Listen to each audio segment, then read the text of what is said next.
applied for plum catering gigs. We were neither experienced nor accomplished, not in the way the bigger local chefs were. Nor were we Cuban. But hopefully my mother had deflected any possible complaints about that by hiring 2 women of Cuban descent who happened to be amazing cooks.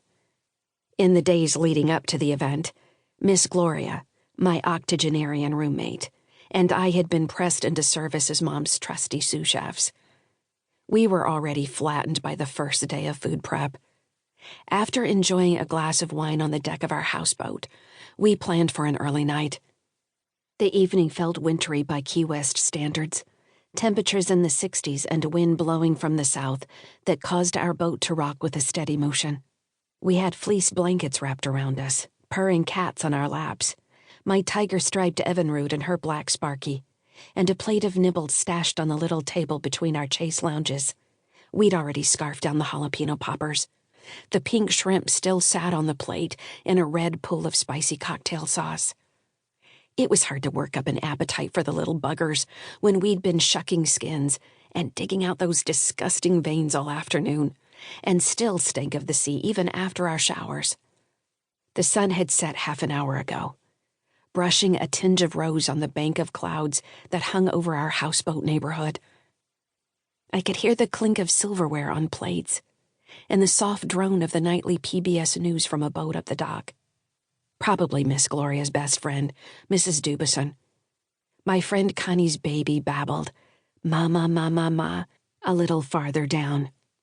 And on the boat next door, Mrs. Reinhardt murmured terms of endearment to her 3 elderly animals, 1 schnauzer and 2 felines. Miss Gloria and I shared a grin. We had heaven right here on Earth, and we knew it. "I hope we like the new neighbors," she said for the umpteenth time. She ran her hands through her white hair so it stood up in elfin peaks, and pointed an arthritis-crooked finger at the for sale sign on the houseboat to the other side of us. "We've got to hope for the best," I said, squeezing her bird-like hand, and trying not to think about the group of college kids who'd taken a tour of the place over the weekend, beers in hand and voices thundering. "This place is too cool," one of them had boomed. "It's lit," answered another. "I think that means they love it," Miss Gloria had said, her face drooping all sad and worried. My boyfriend, Nathan, thinks Houseboat Row resembles a trailer park, only floating. "Why do you want to live somewhere where everyone knows your business?" he keeps asking. "We love that," I've told him more than once. "They're our friends. Miss Gloria has known some of these people for over 20 years. I have to assume he's thinking about our future life together, though we've touched on that only in what other folks might think are the vaguest terms. Last fall, we witnessed my mother and her Sam taking wedding vows during a hurricane when we all believed we were goners. Nathan and I came out of that close call pretty sure we would end up together.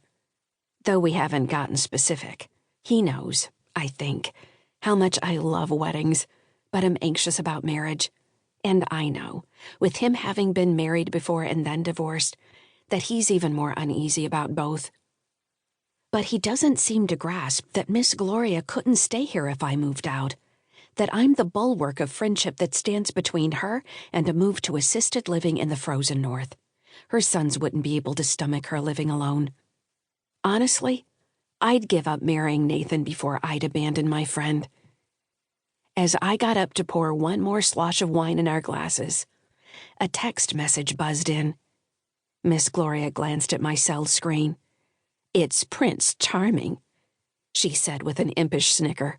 I snatched up the phone. "Parking lot in 5?"